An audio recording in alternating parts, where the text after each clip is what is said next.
Imagine a box of sweets. 3 green, 2 yellow. You grab one and eat it. What's the chance the next one you pick is also green? That first choice changed everything. The total number of sweets is down, and so is the number of green ones. This is a dependent event, where one action changes the future. Life is full of these sequences.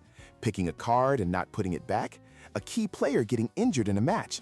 The first event changes the odds for the next. It's completely different from flipping a coin, where the first toss has zero effect on the second. That's an independent event. But when things don't go back, the probabilities are altered. So how do we map this? With a tree diagram.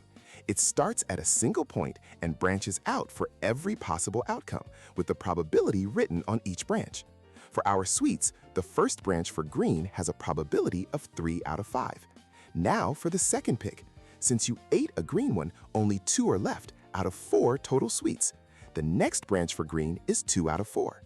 To find the probability of this specific path, green then green, you multiply along the branches. This is the product rule. 3/5 times 2/4 gives us 6/20, or a 30% chance. And if you wanted to find the chance of getting one of each color, you'd find the probability for the green then yellow path, then the yellow then green path, and add them together. That's the sum rule. This simple logic, multiplying along paths and adding different outcomes, is the key. It's how card players count odds and risk analysts predict outcomes. It's about understanding that one choice can ripple forward, changing the probability of everything that follows. Master this, and you're not just doing math, you're learning to see the future.